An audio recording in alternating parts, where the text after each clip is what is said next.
The wind cuts through Ohio like a blade, carrying secrets that small towns weren't meant to keep.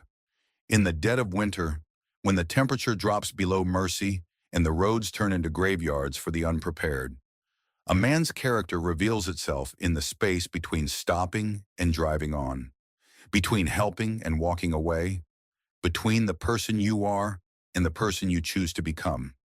Some storms change the weather, others change everything. Tonight, on a forgotten stretch of highway where the snow erases the line between survival and surrender, two worlds will collide with the force of destiny itself, one built on honest sweat and calloused hands, the other forged in boardrooms where loyalty is currency and trust is a luxury few can afford. But here's the thing about storms: they don't ask permission. They don't care about your net worth or your 5-year plan. They strip away everything except what matters. And sometimes, if you're brave enough to stop when everyone else keeps driving, they give you exactly what you never knew you needed. This is the story of what happens when kindness meets deception, when love collides with power, and when a single act of grace ignites a war that will reshape everything. The wind howled like a wounded animal across the empty stretch of Route 127, driving snow so thick it turned the world into a wall of white static. Mike Sullivan squinted through the cracked windshield of his '98 Ford pickup, the defroster fighting a losing battle against the ice crystals forming on the glass. At 55, he'd driven through enough Ohio winters to know when to pull over and when to push through. Tonight, with the temperature dropping toward 15 below, staying put wasn't an option. The headlights of his truck cut weak yellow beams through the blizzard as he rounded the bend past Miller's abandoned grain silo. That's when he saw them hazard lights blinking like dying fireflies through the curtain of snow. A car sat crooked on the shoulder, its sleek silhouette completely out of place on this forgotten stretch of rural highway. Mike slowed, his truck's tires finding purchase on the salt-crusted asphalt. Most folks in Millbrook knew better than to take back roads during a storm like this. But then again, most folks in Millbrook couldn't afford whatever that was parked ahead of him. Even through the snow, he could see it was expensive, low, aerodynamic, the kind of car that belonged in a showroom, not on a road that doubled as a deer crossing. He pulled over 20 yards behind the stranded vehicle, hazards blinking in synchrony with the other car's distress signal. The wind hit him like a physical blow when he stepped out, cutting through his flannel shirt and making him wish he'd grabbed his heavier coat from the hook by his kitchen door. But the jacket he wore, thick canvas, oil-stained but warm, would have to do. The figure standing beside the car was barely visible through the swirling snow, arms wrapped tight around herself in what looked like a completely inadequate coat for weather that could kill. As Mike approached, boots crunching through the accumulating snow, he could see her more clearly: a woman, probably late 40s, dark hair whipping in the wind, shivering so hard her teeth chattered audibly even over the storm. "You okay?" he called out, raising his voice over the wind. She looked up at him with eyes that were sharp even in distress hazel. Maybe green, hard to tell in the dim light from her car's interior. "Car just died," she said, her voice controlled but tight with cold. "No cell signal either." Mike glanced at the vehicle. Electric, definitely. High-end. The kind of car that cost more than he made in 2 years. In weather like this, the battery probably gave up faster than a tourist trying to find good barbecue in Manhattan. "Mind if I take a look?" he asked. "Please," she said, and he caught the note of relief in her voice. But before he moved toward the hood, Mike noticed how she was trembling. Her fingers, what he could see of them, were turning that particular shade of red that came just before frostbite set in. Her coat, expensive looking but thin, was about as useful against an Ohio blizzard as a screen door on a submarine. Without a word, Mike shrugged out of his jacket and held it toward her. She blinked, staring at the offered coat like it was something foreign. "No, I couldn't." "You can and you will," Mike said. Not unkindly, but with the kind of authority that came from years of telling teenage daughters they weren't leaving the house in February wearing shorts. "It's too damn cold to be proud." She hesitated for maybe 3 seconds, then slipped her arms into the jacket. It swallowed her small frame, but she pulled it tight around herself like it was the warmest thing she'd ever worn. "Thank you," she murmured, her voice softer now, almost lost in the wind. Mike just nodded and moved to the front of the car. He didn't know her name, didn't know she'd change his life in ways he couldn't imagine. He only knew one thing: she needed help, and he had help to give. Even if it meant working on a car worth more than his house in nothing but a flannel shirt, while the wind tried to freeze his bones solid. The hood release was hidden behind a panel that probably cost more than Mike's monthly grocery budget. But machines were machines, whether they ran on gas or electrons.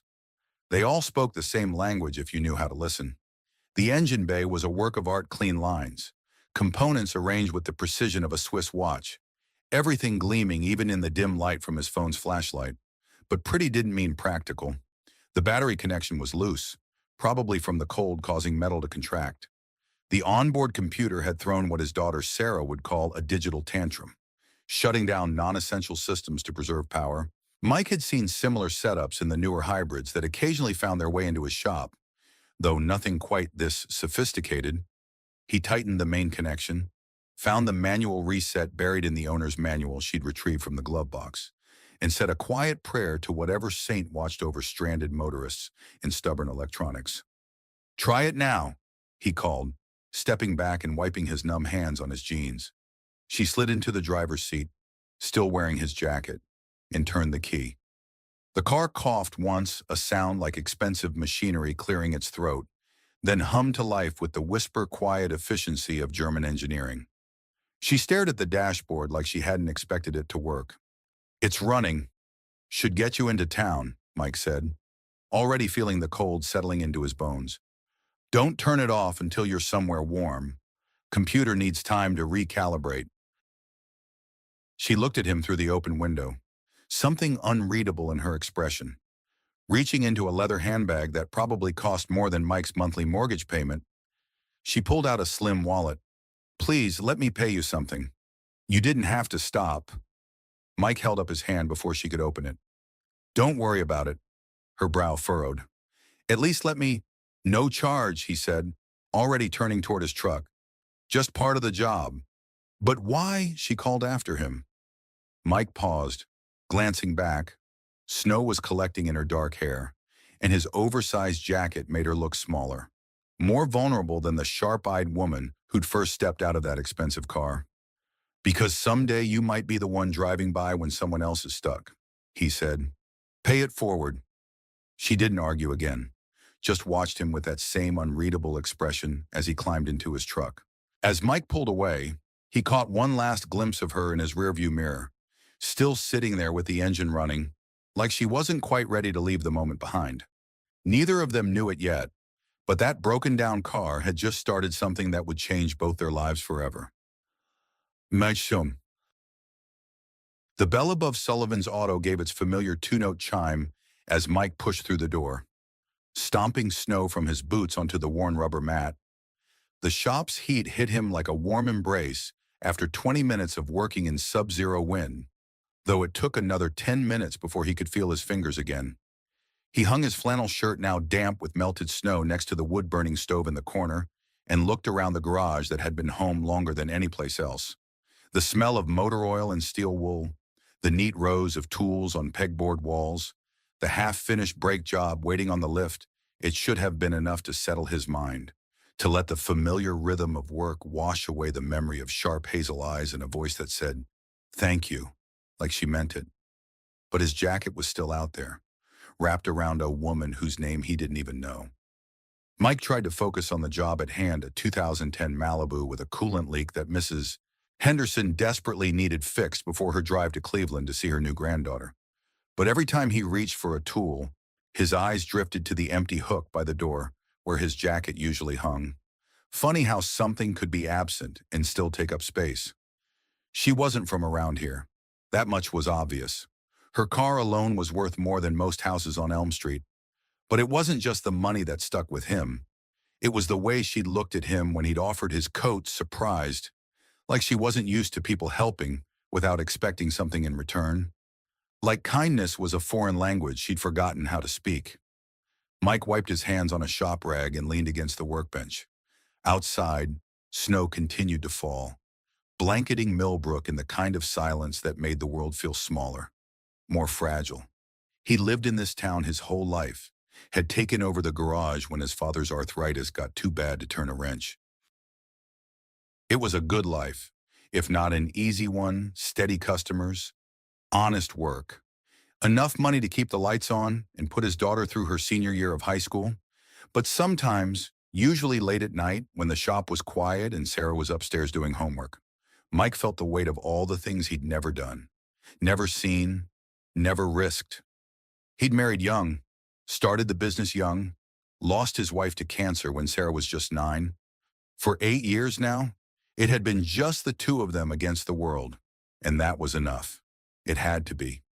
Still, as he reached for the socket wrench and tried to focus on Mrs. Henderson's radiator, Mike couldn't help but wonder about the woman in the expensive car, where she was going, where she'd come from, and why someone who could afford a vehicle like that was driving back roads in the middle of a blizzard.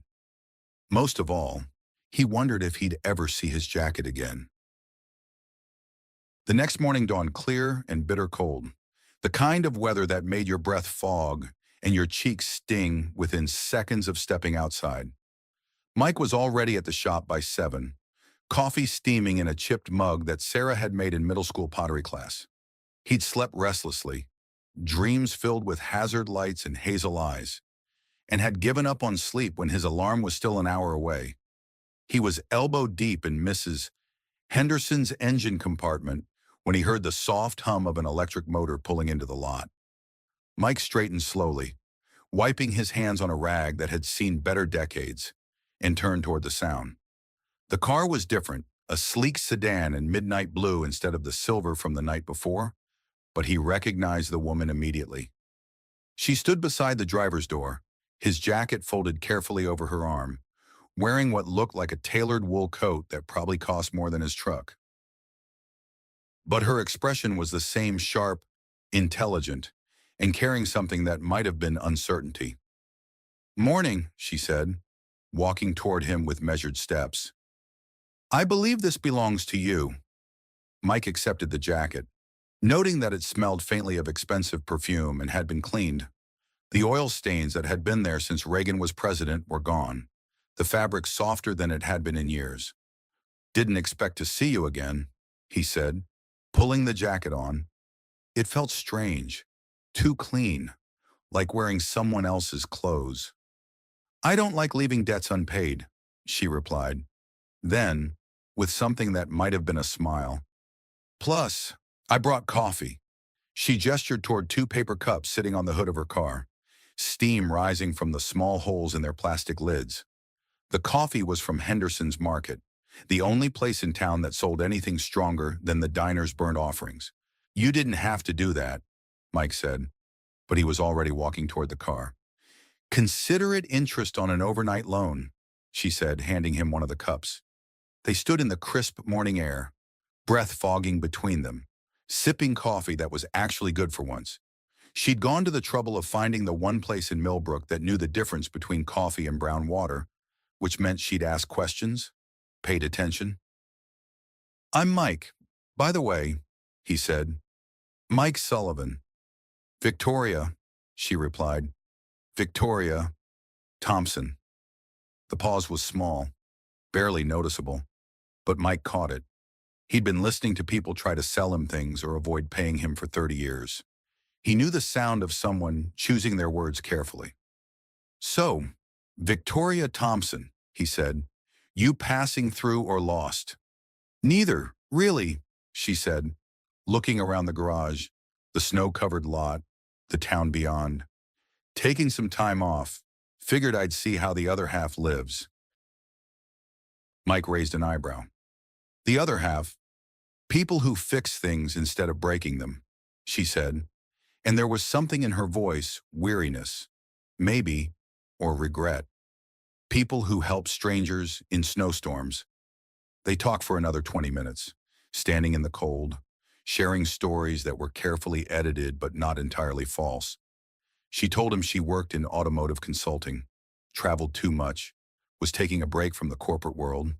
He told her about the garage, about Sarah, about the satisfaction of taking something broken and making it whole again. When they parted ways, Victoria handed him a business card, generic white stock with just a name and phone number, no company logo. "In case you ever need consulting work," she said with a smile that seemed almost shy. Mike watched her drive away, noting that she took the main road this time instead of the back routes. The card felt heavier in his pocket than it should have, and he had the distinct feeling that Victoria Thompson was carrying secrets that weighed more than her expensive coat. But he also had the feeling that she might come back. And despite everything his practical mind told him about women in luxury cars and the trouble they usually brought, Mike found himself hoping she would. The envelope was waiting on Mike's workbench when he arrived at the shop 3 days later, nestled between a pile of parts receipts and a coffee mug that had been growing something green and questionable for the better part of a week. The letterhead made his stomach drop before he even opened it. Hamilton County Tax Assessment Office. Mike tore it open with hands that weren't quite steady, already knowing what he'd find but hoping against hope that somehow, miraculously, there had been a mistake.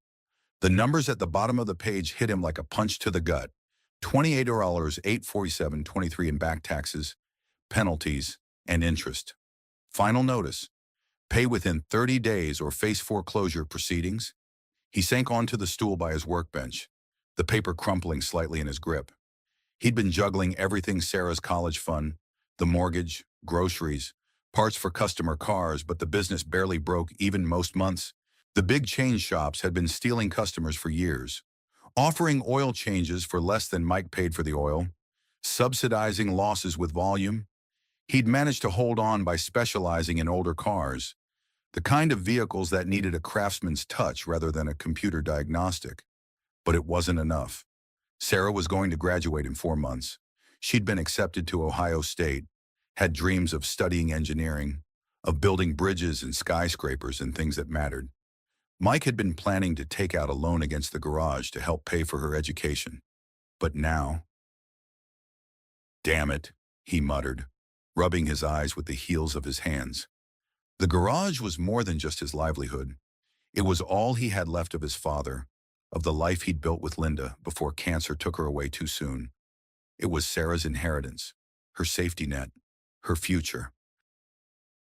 And now some bureaucrat with a calculator and no understanding of what this place meant was ready to take it all away for $28,000 that might as well have been $28 million. Mike was still staring at the notice when his phone rang. The caller ID showed a number he didn't recognize, but the area code was local. "Sullivan's Auto," he answered, trying to keep the defeat out of his voice. "Mr. Sullivan, this is Jennifer Walsh from First National Bank. I'm calling regarding your property tax account." Mike's grip tightened on the phone. "Yeah. I wanted to inform you that your account has been brought current as of this morning. An anonymous benefactor has paid the full balance, including all penalties and interest." The words didn't make sense at first, like someone speaking a foreign language. "I'm sorry, what?" "Your property taxes have been paid in full, sir. $28,847.23. The payment was made by wire transfer this morning." Mike stared at the notice in his hand, the threatening red letters that suddenly seemed meaningless. Who made the payment?" "I'm afraid I can't disclose that information. The donor requested complete anonymity, but I can confirm that your property is no longer in jeopardy, and you should receive official confirmation from the county within 2 business days." After she hung up, Mike sat in the silence of his garage for a long time, the notice still clutched in his hand. $28,000. Someone had just erased his biggest problem with the stroke of a pen, and he had no idea who or why. But as he looked at the business card sitting on his workbench, white stock, no company logo, just a name and phone number, Victoria Thompson's words echoed in his memory. "I don't like leaving debts unpaid." Mike reached for his phone, then stopped. If she'd wanted him to know, she would have told him. If she'd done this thing and he was increasingly certain she had, Then she'd done it quietly, without fanfare, the same way he'd given her his jacket on a snowy roadside. He folded the tax notice and slipped it into his desk drawer, next to the business card that was becoming more mysterious by the day. Outside, the first signs of spring were starting to show in the lengthening days, and the way the snow was beginning to lose its grip on the edges of things. Change was coming to Millbrook, whether Mike was ready for it or not. Victoria returned on a Tuesday that felt more like April than March. Driving a third car, this one a hybrid SUV that looked like it could handle anything Ohio's back roads could throw at it. Mike was replacing the alternator on Tommy Kowalski's ancient Camaro when he heard the now familiar hum of an electric motor in his parking lot. She was dressed differently this time. Jeans, boots, a sweater that looked expensive but practical. Her hair was pulled back in a ponytail, and she carried herself with less of the polished reserve he'd noticed before. She looked, Mike thought, more like someone who belonged in a place like Millbrook. "Afternoon," she said, walking into the garage like she'd been there 100 times before. "Busy day." "Average," Mike replied, wiping his hands on a rag. "Tommy here's been nursing this Camaro since the Clinton administration. Haven't seen you around for a while." "Business trip," she said, her eyes taking in the garage with obvious interest. "Mind if I ask you something?" "Shoot." Victoria gestured toward the Camaro, its hood up and engine exposed like a patient on an operating table. "What's wrong with it?" "Alternator shot. Probably the third one in 5 years. Tommy drives it hard, doesn't maintain it regular, then acts surprised when things break." She moved closer, studying the engine with the kind of attention most people reserve for museum pieces. "What would you do differently if you were designing a car for someone like Tommy?" Mike paused, surprised by the question. "You really want to know? I really want to know." For the next hour, Mike found himself explaining the practical realities of automotive design to someone who actually listened. Not the polite, glazed-over attention he got from customers who just wanted their cars fixed, but real engagement. Victoria asked smart questions, took notes on a small pad she pulled from her pocket, and seemed genuinely interested in the difference between what looked good in a showroom and what actually worked in the real world. "Most cars today are designed by people who've never changed their own oil," Mike said, tightening a belt tensioner. "They're worried about cup holders and Bluetooth connectivity. Nobody thinks about what happens when the computer throws a fit in the middle of nowhere, or whether the parts are going to be available in 10 years. "What would you design?" Victoria asked. "If cost wasn't an issue, what would you build for people in a town like this?" Mike considered the question seriously. "Something simple, reliable, parts you can get at any auto store in America, built to last 20 years instead of 20 payments. Nothing fancy, just honest engineering." Victoria nodded, making another note. "What about fuel economy?"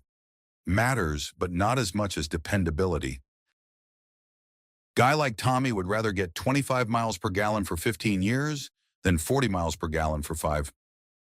They were interrupted by the arrival of Sarah, home from school and stopping by the garage like she did most days. Mike's daughter was 17 and sharp as a razor, with her mother's dark eyes and her father's stubborn streak. She took one look at Victoria and raised an eyebrow. "Dad, you didn't tell me you had company," Sarah said, her tone carefully neutral in the way teenage girls had perfected. "Sarah, this is Victoria Thompson." "Victoria, my daughter Sarah." Victoria stepped forward with a smile that seemed genuine. "Nice to meet you. Sarah, your dad talks about you constantly." "He does?" Sarah glanced at Mike with surprise.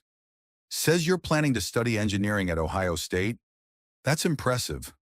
Sarah's defensive posture softened slightly. "Assuming we can afford it." There was an awkward pause, broken by Mike clearing his throat. "Sarah's being dramatic. We'll figure it out." But Victoria was studying Sarah with the same attention she'd given the Camaro's engine. "What kind of engineering?" "Civil. I want to build things that last. Bridges, mostly. Dad always says the best engineering is invisible. You only notice it when it fails." "Smart girl," Victoria said, and Mike caught something in her voice, a note of approval that seemed to matter more than it should. They talked for another few minutes, Sarah warming to Victoria despite her initial skepticism, Victoria asking questions about college plans and career goals with what seemed like genuine interest. When Sarah finally excused herself to start homework, Victoria watched her go with an expression Mike couldn't quite read. "She's remarkable," Victoria said quietly. "Yeah, she is," Mike agreed. "Smarter than her old man, that's for sure." "I doubt that," Victoria said, then caught herself, as if she'd revealed more than she'd intended. As the afternoon wore on, Mike found himself telling Victoria things he rarely shared with anyone about Linda's death, about the struggle to raise a teenage daughter alone, about the satisfaction and frustration of running a small business in a changing world. Victoria listened without judgment, offering the kind of understanding that came from experience rather than sympathy. When she finally left, promising to stop by again soon, Mike realized he'd been looking forward to her visits more than he cared to admit. There was something about Victoria Thompson that didn't quite add up: the expensive cars, the thoughtful questions, the way she seemed to know more about automotive engineering than most consultants, but he found himself caring less about the inconsistencies and more about the woman behind them. For the first time in 8 years, Mike Sullivan was interested in someone beyond his work and his daughter, and that scared him more than any tax notice ever could. Maybe. The reporter showed up on a Thursday morning that felt too much like winter for mid-April, driving a rental car with Illinois plates and an expression that suggested he'd rather be anywhere else than Millbrook, Ohio. Mike noticed him before he even parked, the way he looked around the town like he was cataloging everything for a story he'd already written in his head. The man approached the garage with the kind of purposeful stride that spelled trouble. He was younger than Mike, maybe 40, wearing a coat that was too light for the weather and carrying a leather messenger bag that screamed "journalist" from 50 yards away. "You Mike Sullivan?" the man asked, pulling out a small recorder without waiting for an answer. "Depends who's asking," Mike replied, not looking up from the timing belt he was installing on Mrs. Garcia's Honda. "David Chen, Automotive Weekly. I'm working on a story about recent irregularities in the luxury car market. Specifically, some unusual activity involving Sterling Luxury Motors." Mike's hand stilled on the wrench. Sterling. Not a name he'd heard before, but something in the reporter's tone made his gut tighten. "Don't know anything about luxury cars," Mike said carefully. "I fix what people can afford to drive." Chen smiled the way reporters smiled when they smelled a story. "What about Victoria Sterling? Ring any bells?" The wrench slipped in Mike's suddenly unsteady grip. Victoria Sterling, not Thompson. "Never heard of her," Mike said, but he could hear the lie in his own voice. Chen pulled out a tablet, swiped to a photo, and held it up. It was Victoria, but not the Victoria who'd been visiting his garage. This woman wore a tailored business suit and stood behind a podium with the Sterling Luxury Motors logo prominently displayed. Her hair was different, styled with corporate precision, and her expression was polished, professional, completely unlike the woman who'd asked him questions about alternators and listened to Sarah talk about engineering. "Victoria Sterling, CEO of Sterling Luxury Motors," Chen said, watching Mike's face carefully. "Net worth somewhere north of 200 million. She's been missing from corporate headquarters for 3 weeks. Board's getting nervous. Investors are asking questions." Mike set down the wrench and finally looked directly at the reporter. "And you think she's here? I think you know exactly where she is," Chen said. "Small town, mysterious woman with expensive cars, sudden resolution of certain financial difficulties. The dots aren't hard to connect." "You don't know what you're talking about," Mike said, but his voice lacked conviction. Chen leaned against the workbench, clearly settling in for a longer conversation. "Look, Mike, can I call you Mike? I'm not here to cause trouble, but Victoria Sterling disappearing without explanation is news. The automotive industry is worth billions. When someone that powerful goes off the grid, people notice." "Maybe she needed a break," Mike said. "From what, running one of the most successful luxury car companies in America?" "Come on." Chen's tone became more insistent. What's she really doing here? Corporate espionage, scouting for a new factory location? Or is this something more personal? Before Mike could answer, the familiar hum of an electric motor announced Victoria's arrival. She pulled into the lot driving yet another car, this one a sedan he didn't recognize, and stepped out wearing jeans and the kind of confident expression that suggested she'd been expecting this moment. Chen straightened, his reporter's instincts clearly firing on all cylinders. Ms. Sterling David Chen, Automotive Weekly. Care to comment on your sudden absence from Sterling headquarters? Victoria walked toward them with measured steps, her expression calm but her eyes sharp. Mr. Chen, I was wondering when you'd find me. So you don't deny— I don't deny anything, Victoria said, cutting him off. I'm exactly who you think I am. The question is, what do you plan to do about it? Chen looked between Victoria and Mike, clearly trying to process the situation. The board is concerned about your leadership. There are rumors of a hostile takeover, questions about your mental state. My mental state, Victoria said with a laugh that had no humor in it, has never been clearer. She turned to Mike, and he saw something in her expression he'd never seen before. Vulnerability mixed with determination, like someone standing at the edge of a cliff and deciding whether to jump. Mike, she said quietly, I should have told you sooner. Yeah, he said, surprised by how calm his voice sounded. You should have. Chen was already typing on his phone, probably sending texts to editors and photographers. Mike could see the headline forming, Missing CEO Found in Small-Town Romance. It would destroy whatever privacy they'd managed to build, turn their quiet moments into tabloid fodder. Look, Victoria said to Chen, I'll give you an exclusive, full interview, complete access, but on my terms, and you leave him out of it. She gestured toward Mike. This is my story, not his. Chen's eyes lit up with the prospect of an exclusive. When, tomorrow, but tonight, I need to have a conversation with someone who deserves better than finding out he's been lied to through a newspaper. After Chen left reluctantly, but with the promise of his story, Mike and Victoria stood in the garage that suddenly felt too small to contain everything between them. So, Mike said finally, Victoria Sterling. Yes, CEO of Sterling Luxury Motors. For now. Mike nodded slowly, processing the magnitude of the lie, not just her name, but her entire identity.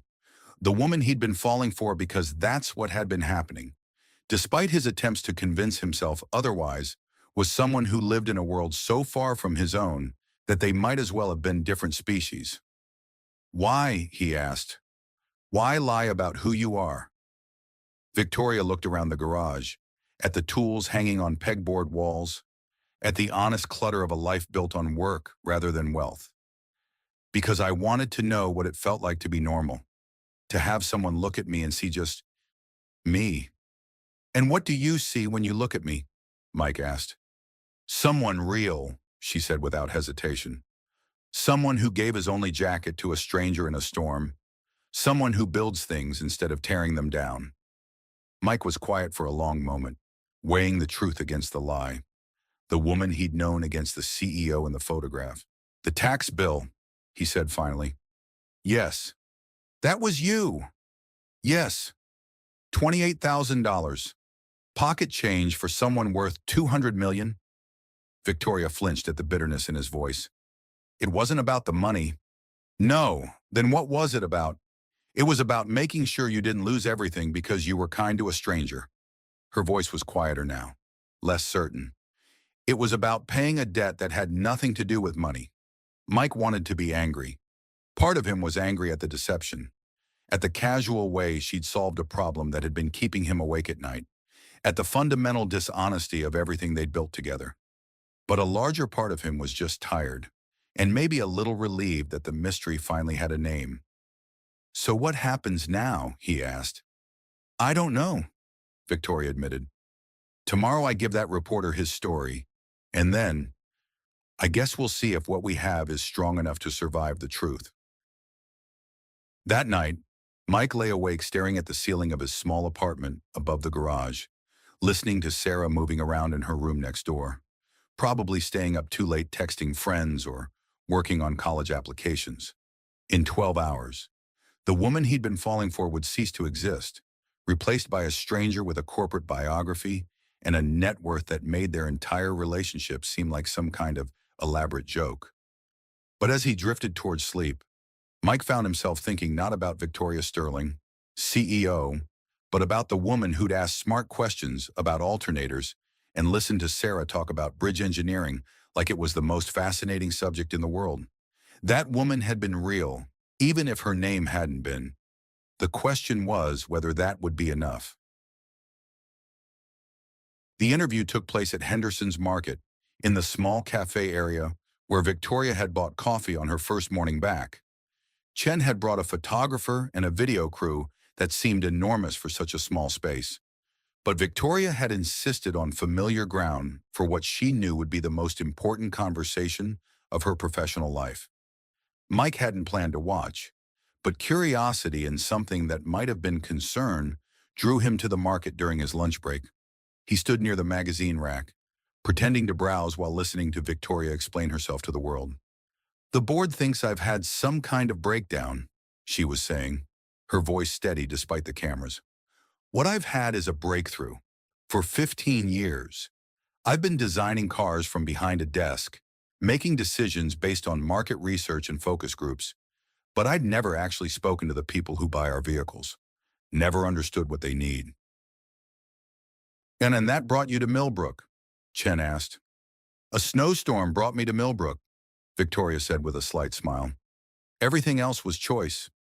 There are reports that you've become involved with local residents. Anything you'd care to share about that?" Victoria's eyes found Mike across the market, and for a moment, the professional mask slipped entirely. "I've made friends here. Good friends. People who've taught me more about authentic living in 3 weeks than I learned in 15 years of corporate life. Will you be returning to Sterling? That depends on whether Sterling wants the CEO I've become, or if they're only interested in the one I used to be." The interview continued for another hour, touching on company politics and industry trends. But Mike had heard enough. He slipped out of the market and walked back to his garage, where Tommy Kowalski's Camaro waited with the patience of a machine that had survived 4 decades and knew it would survive a few more. Victoria found him there an hour later, after the news crew had packed up and Chen had driven back toward the interstate with his exclusive story. "How much did you hear?" she asked.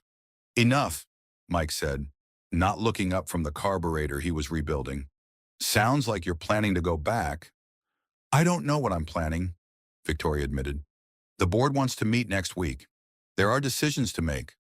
Mike set down his tools and finally looked at her. She was wearing jeans again, and the expensive sweater that made her look like she belonged in Millbrook rather than a boardroom. But now that he knew who she really was, he could see the other woman underneath, the one who'd built a $200 million empire before she was 50. "What do you want?" he asked. "I want to stay," she said without hesitation. "I want to keep having conversations about alternators and timing belts. I want to watch Sarah graduate and start college. I want to figure out what we could build together, if you'd let me." "And Sterling?" Victoria was quiet for a moment, looking around the garage that had become more familiar to her than her corner office in the Sterling building. "Sterling will survive without me. The question is whether I can survive without it." Mike understood the weight of that admission.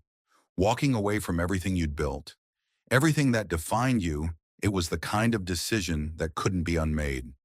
"For what it's worth," he said, "I think you're braver than you know.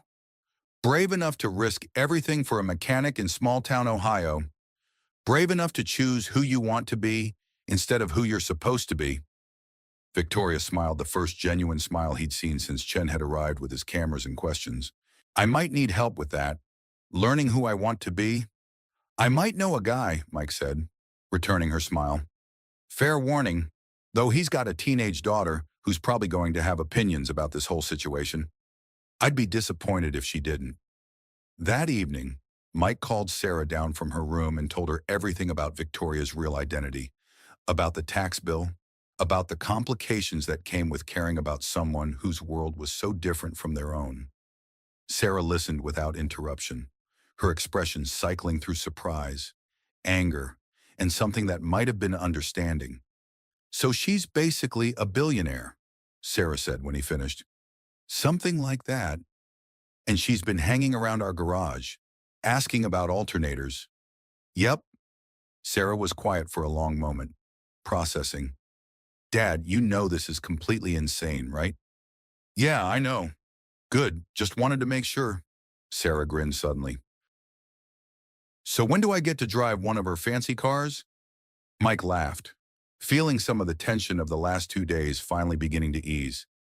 "We'll work on that." Outside, spring was finally asserting itself over the lingering winter, and change was coming to Millbrook whether they were ready for it or not. But for the first time in days, Mike felt like they might actually be able to handle whatever came next. The call came at 6 in the morning on a Saturday, jerking Mike from a dream about electric cars and tax notices. The number on his phone was one he didn't recognize, but the voice was familiar Victoria, though she sounded tired and strained. "Mike, I'm sorry to call so early, but I think I need help."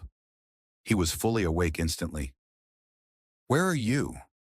"Cleveland, Sterling headquarters. I came up for the board meeting, and—" She paused, and Mike could hear voices in the background, muffled but urgent. "It's not just a meeting. It's a coup." "What do you mean?" "My brother Richard. He's convinced the board that I'm mentally unstable, that my disappearance proves I'm unfit to lead the company. They're calling for a vote of no confidence on Monday." Mike sat up, running a hand through his hair. "Can they do that? If they have enough votes?" "Yes. Richard's been working on this for months. Apparently, my time in Millbrook just gave him the excuse he needed." The bitterness in her voice was unmistakable. Mike could picture her in some sterile corporate environment, surrounded by people who measured worth in quarterly reports and stock prices, fighting for the company she'd built with her own hands. "What do you need?" he asked. "I don't know. Maybe nothing. Maybe it's already too late." Victoria's voice dropped. "Richards painted me as an unstable CEO who abandoned her responsibilities for a midlife crisis in small-town Ohio. And you know what? Maybe he's right." "He's not right," Mike said firmly. "What you did wasn't abandoning responsibility. It was remembering what responsibility actually means. Try explaining that to a boardroom full of people who think leadership means never admitting you don't have all the answers." Mike was quiet for a moment, thinking. "Victoria, what kind of company did your father build?" "What do you mean?" "When he started Sterling, what was his vision? What did he want to accomplish?" Victoria was silent for so long that Mike thought the call had dropped. When she spoke again, her voice was softer. "He wanted to build cars that would last, that people could depend on. He used to say that luxury meant reliability, not just expensive materials." "And what has Sterling become?" "A status symbol," she admitted. "Cars that look beautiful in showrooms but need constant maintenance. Vehicles designed to be replaced every few years rather than maintained for decades." "So the question isn't whether you abandoned the company," Mike said.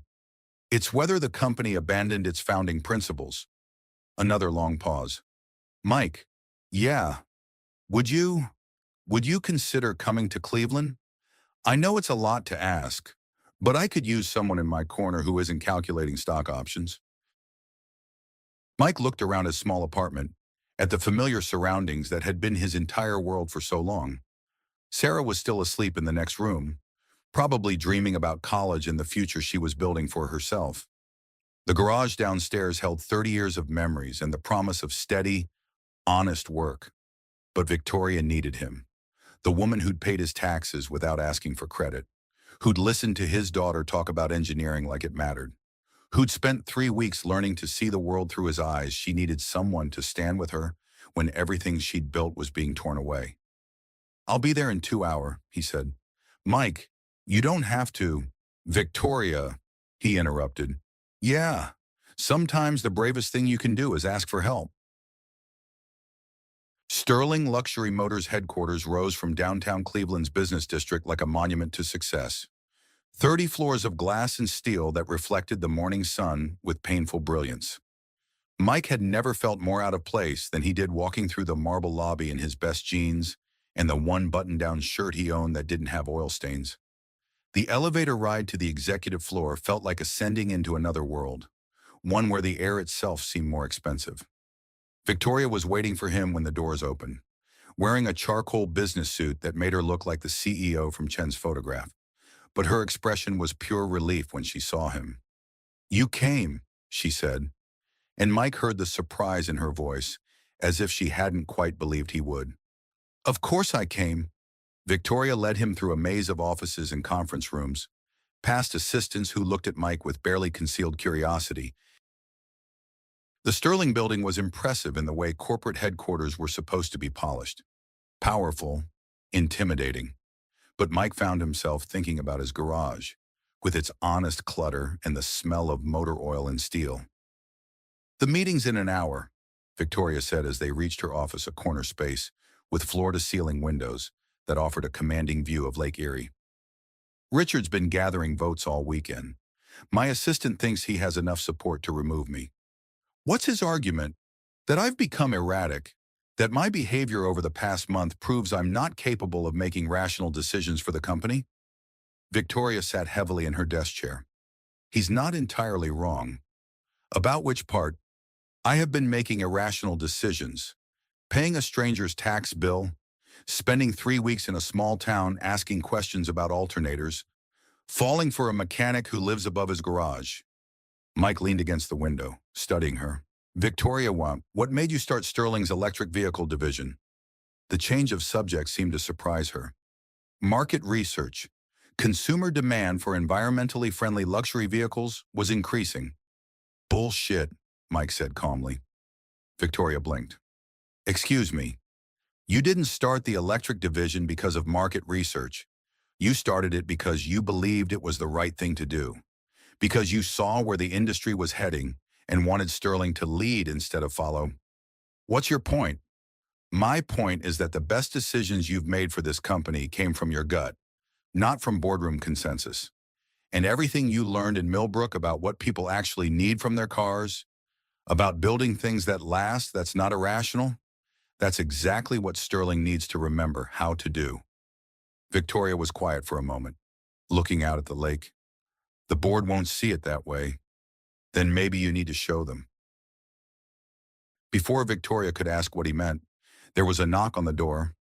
A young man in an expensive suit entered, carrying himself with the kind of casual authority that came from never doubting your place in the world. "Victoria," he said, his tone perfectly calibrated to sound concerned rather than triumphant, "I'm surprised to see you here so early." "Richard," Victoria replied, standing, "I'm surprised to see you at all, considering you've been planning this behind my back for months." Richard Sterling was younger than his sister by maybe 5 years, with the same sharp eyes but none of the warmth Mike had come to associate with Victoria. His gaze flicked to Mike with obvious dismissal. "I don't believe we've met," Richard said, not extending his hand. "Mike Sullivan," Mike replied, not moving from his position by the window. "Ah, yes, the mechanic." Richard's smile was arctic. "Victoria's told me so much about you." "Funny," Mike said. "She's never mentioned you at all." The temperature in the room seemed to drop several degrees. Richard's professional mask slipped just enough to reveal the calculation underneath. "Victoria," Richard said, "I hope you're prepared for today's meeting. The board has some serious concerns about your recent sabbatical." "I'm sure they do," Victoria replied evenly. "Just as I'm sure you've been very helpful in articulating those concerns. Someone had to think about the company's stability while you were playing mechanic in Ohio." Mike straightened, but Victoria held up a hand. "Careful, Richard. You're about to say something you'll regret." "Am I? Because from where I'm standing, it looks like you've prioritized your personal life over your professional responsibilities. The board doesn't take kindly to that kind of leadership." "And what kind of leadership do they prefer?" Victoria asked. The kind that designs cars to break down after the warranty expires. The kind that prioritizes profit margins over customer satisfaction. Richard's expression hardened. The kind that doesn't disappear for 3 weeks without explanation. I didn't disappear, Victoria said quietly. I learned something. The question is whether this company is interested in what I learned, or if it's content to keep building expensive problems. After Richard left, Mike and Victoria sat in silence for several minutes. Outside, the city moved with its usual urgency, people hurrying to jobs and meetings and obligations that would define their days. He's not wrong about one thing, Victoria said finally. I did abandon my responsibilities. No, Mike said. You remembered what your responsibilities actually were. Victoria looked at him with an expression he couldn't quite read. Mike, what are you doing here? Really, so? Helping a friend, even after learning who I really am, even knowing that being here, being associated with this mess could make your life complicated. Mike considered the question seriously. Victoria, 3 months ago, my biggest worry was whether I could afford to keep the garage open. Now I'm sitting in a skyscraper in Cleveland, about to watch a woman I care about fight for her company. My life was already complicated the moment I stopped to help a stranger in a snowstorm. And you don't regret it? The only thing I regret, Mike said, is that it took a corporate takeover for me to realize how much I care about what happens to you. Victoria stared at him for a long moment, something shifting in her expression. Mike, yeah, thank you. For coming here. For believing in me when I'm not sure I believe in myself. That's what partners do, he said, and was surprised by how right the word felt. The boardroom was exactly what Mike had expected: long, polished table, leather chairs that probably cost more than most people's cars, and an atmosphere heavy with barely contained corporate warfare. Victoria took her seat at the head of the table with the kind of composure that came from years of practice, but Mike could see the tension in her shoulders. Richard sat to her right, surrounded by 3 other board members who nodded at his whispered comments like disciples receiving wisdom. The remaining 5 members seemed undecided, their expressions carefully neutral as they reviewed whatever documents Richard had prepared for this moment. Before we begin, Victoria said, her voice carrying easily across the room, I'd like to address the elephant in the room. Yes, I took 3 weeks away from the office without formal notice. And yes, I learned things during that time that will fundamentally change how I approach leading this company. One of Richard's supporters, a man in his 60s with silver hair and the kind of tan that came from yacht clubs, leaned forward.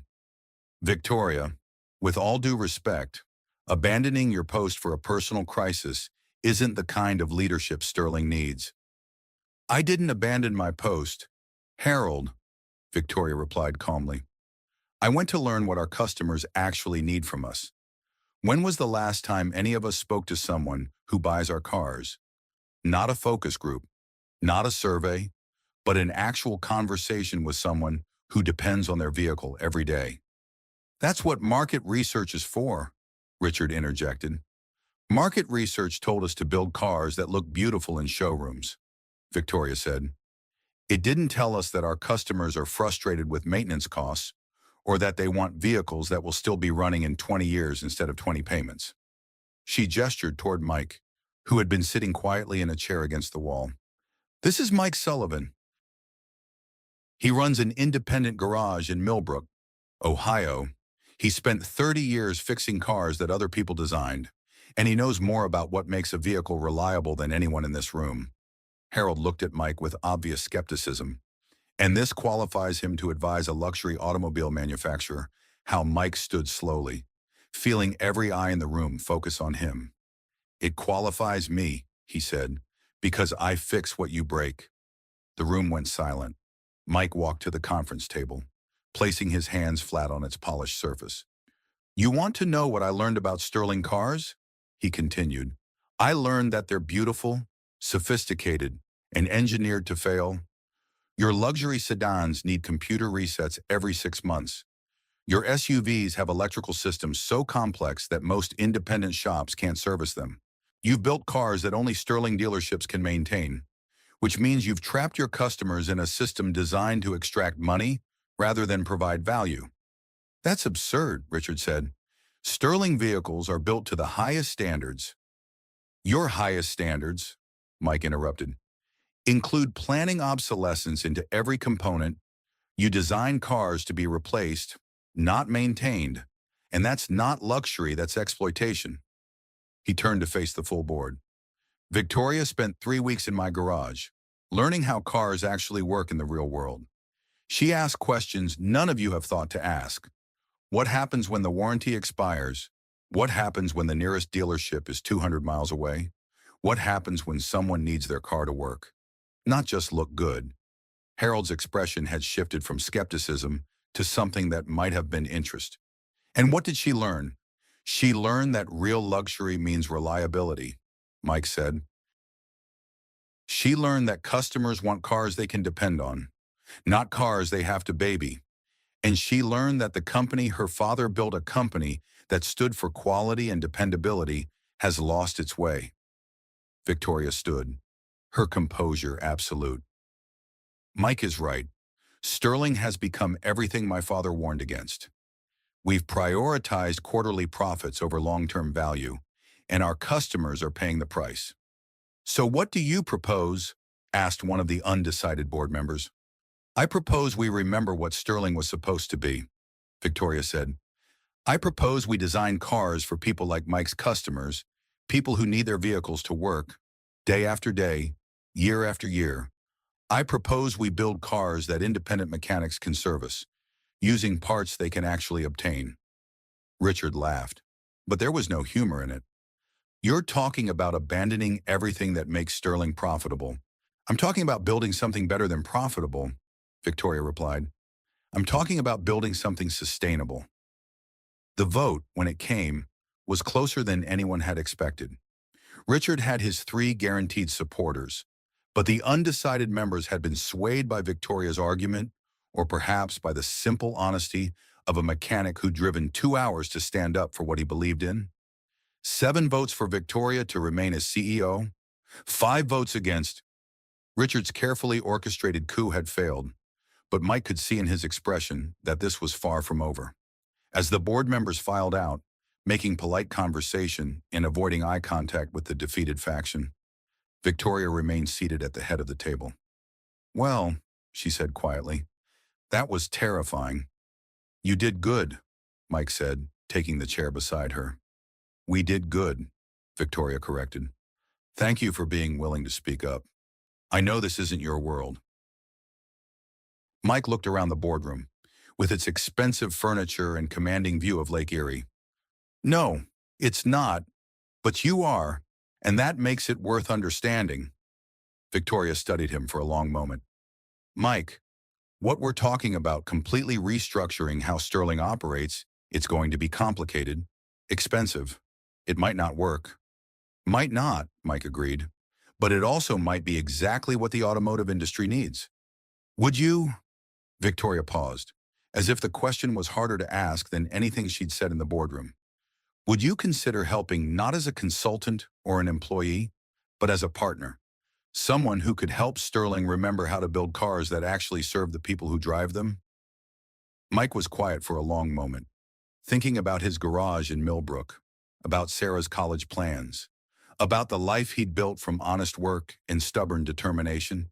Then he thought about Victoria, standing in a snowstorm, trusting a stranger to help her when everything had gone wrong. I'll need to talk to Sarah, he said finally. Of course. And I'm not moving to Cleveland. If we're going to build cars for real people, we need to stay connected to real places. Victoria smiled. I was hoping you'd say that. I've been thinking about opening a design center in Millbrook, somewhere we can test ideas in the real world before we commit to them in boardrooms.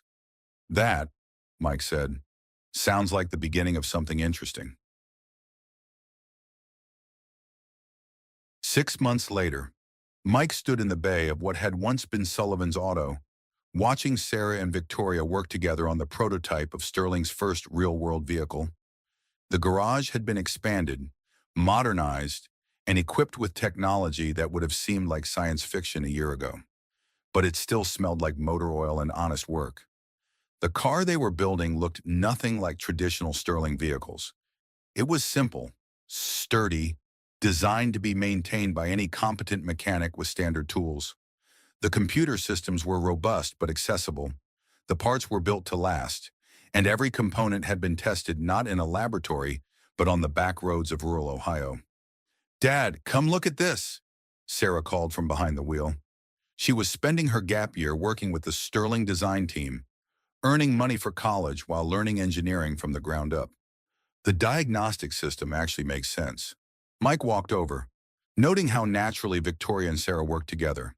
His daughter had been skeptical of Victoria, at first suspicious of her wealth, her world, her intentions toward Mike. But respect had grown from shared work and honest conversation, the same way trust had grown between Mike and Victoria herself. "What makes it different?" Mike asked, leaning against the car's doorframe. "Instead of proprietary codes that only Sterling dealerships can read," Sarah explained, "it uses standard protocols that any diagnostic computer can interpret. And look," she pointed to a panel under the hood, "all the critical components are labeled and accessible. No special tools required."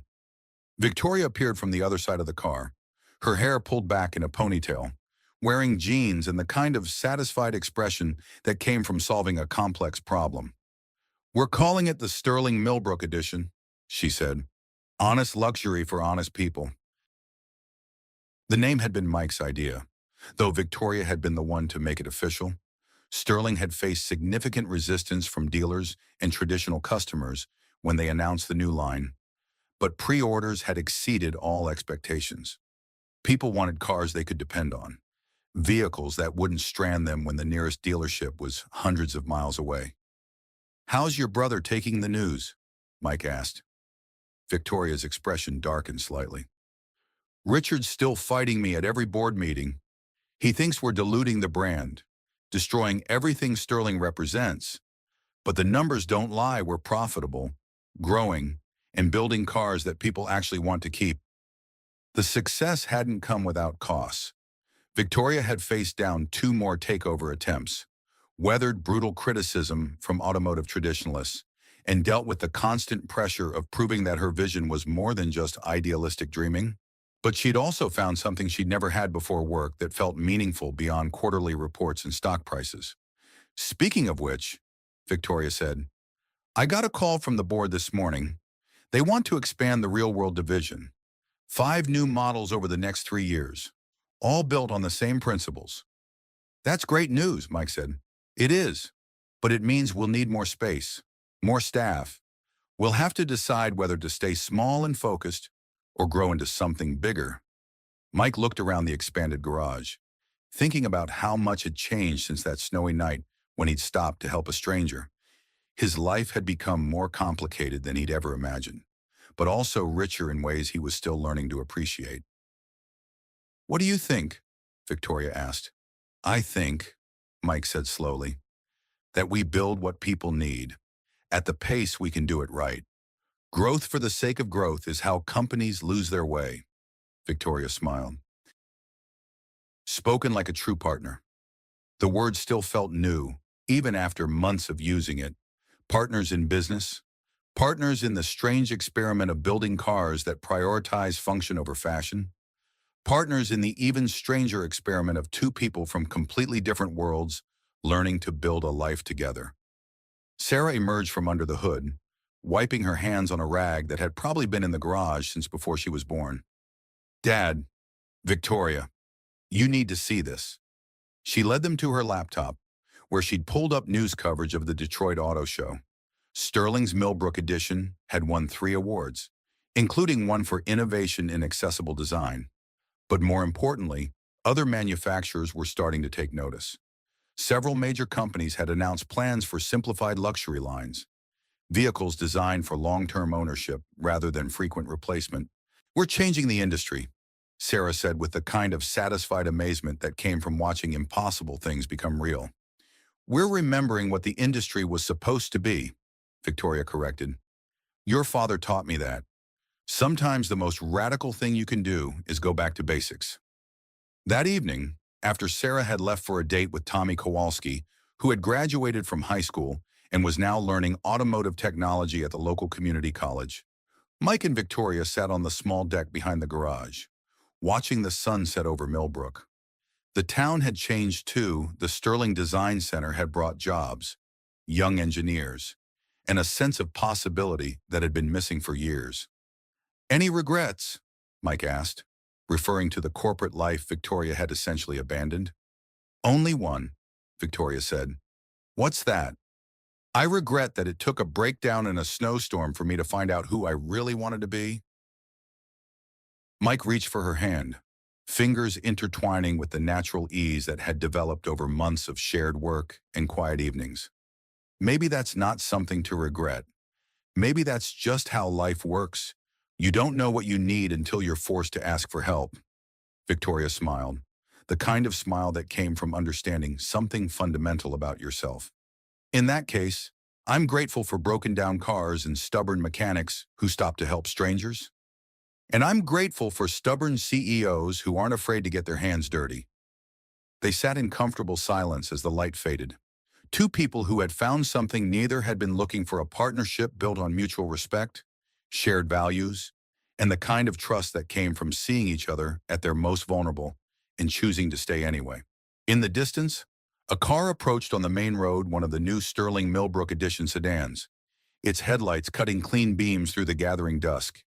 It was a small thing, maybe insignificant in the grand scheme of the automotive industry, but it represented something larger: the possibility that business could be about more than profit, that luxury could mean something more than exclusion, that two people from different worlds could build something better together than either could create alone.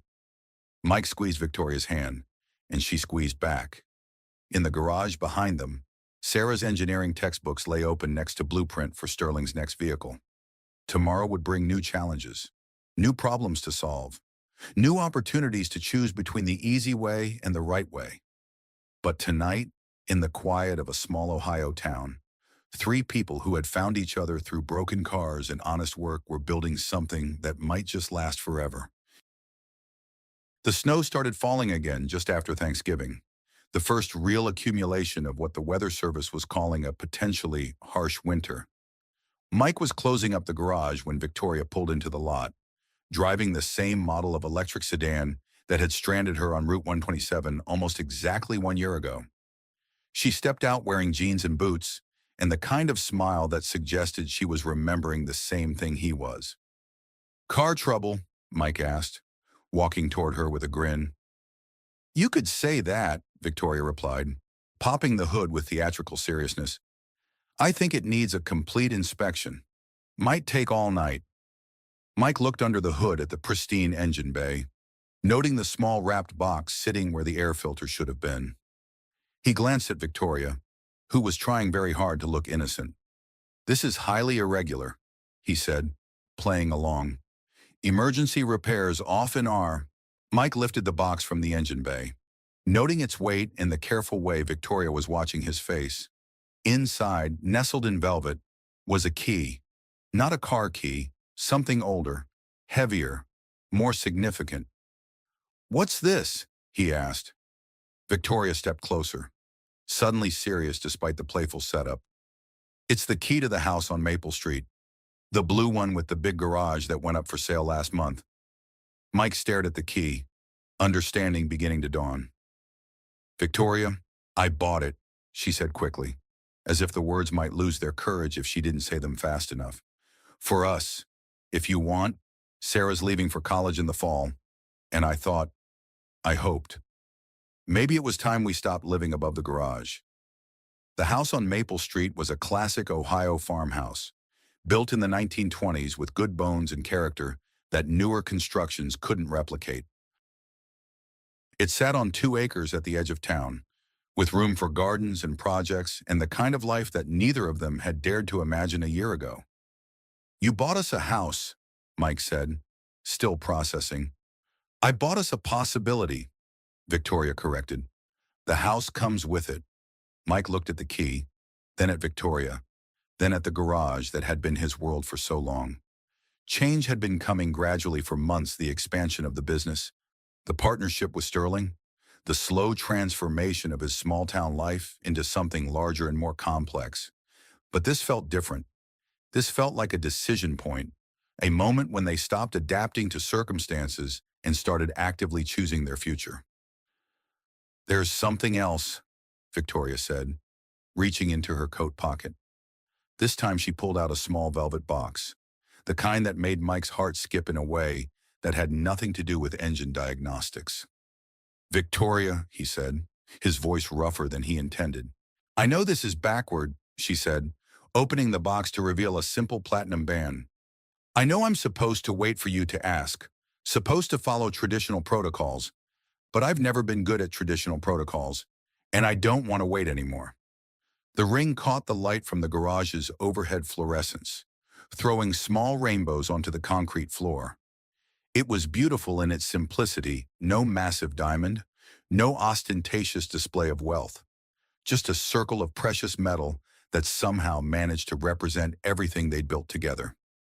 "Mike Sullivan," Victoria said, her voice steady but her hands trembling slightly. "Will you marry me?" Mike looked at this woman who had driven into his life during a snowstorm and changed everything: his business, his future, his understanding of what was possible when two people chose to trust each other completely. He thought about Sarah, who was already making plans to spend spring break working with Sterling's engineering team. He thought about the garage, which would always be his, but no longer had to be his entire world. Most of all, he thought about partnership, real partnership, built on respect and shared work and the kind of love that grew stronger under pressure rather than weaker. "Yes," he said, surprised by how easy the word was to say. "Yes, I'll marry you." Victoria's composure finally cracked, her professional mask dissolving into something raw and joyful and completely real. Mike slipped the ring onto his finger. It fit perfectly, which meant she'd been planning this longer than he'd realized, and pulled her into a kiss that tasted like snow and possibility and the promise of years to come. When they broke apart, both of them were laughing for no reason except the sheer absurdity of how their lives had turned out. "So," Mike said, looking at the house key still clutched in his other hand, "I guess we're moving in together." "I guess we are," Victoria agreed. "Think Sarah will approve. Sarah will be thrilled to have her own room again," Mike said. "Plus, she's been drawing plans for the perfect garage workshop since she was 12. Now she'll have the space to build it." They stood in the gently falling snow, engaged to be married and planning a future that neither of them could have imagined a year ago. In the garage behind them, the prototype of Sterling's newest vehicle waited for Monday morning and the next phase of development. Around them, Millbrook slept peacefully, secure in the knowledge that some changes were worth embracing. "You know," Victoria said, leaning against Mike's shoulder, "when I broke down on Route 127, I thought my life was falling apart." "Turns out it was falling together," Mike replied. "Just took a while to see the pattern." The snow continued to fall, each flake unique, but part of something larger, something that would transform the landscape by morning. And in the warmth of Sullivan's auto, two people who had learned to build things that lasted held each other close and planned for a future built on the strongest foundation of all: the choice to keep choosing each other. No matter what storms might come, in the end, it wasn't about the money. It never is. Mike Sullivan gave away his only jacket on a night when the temperature could kill, asking for nothing in return. Victoria Sterling walked away from a $200 million empire to remember what her father's company was supposed to stand for. Sarah found her path not in textbooks, but in the grease-stained wisdom of honest work. Three people who should never have met, building something that couldn't be measured in quarterly reports or stock prices, something that mattered. The garage still smells like motor oil and possibility. The cars they build now carry more than passengers. They carry the promise that some things are still made to last. That in a world obsessed with planned obsolescence, a few stubborn souls still believe in building for forever. Victoria kept her word. She paid it forward, not with money, but with trust, not with grand gestures, but with the quiet choice to see people for who they really are. not who the world expects them to be. And Mike, he learned that sometimes the bravest thing you can do isn't stopping for a stranger in a storm. It's believing that a stranger when they ask you to dream bigger than you thought possible. What would you do if kindness changed everything? If helping someone else helped you find who you were always meant to become?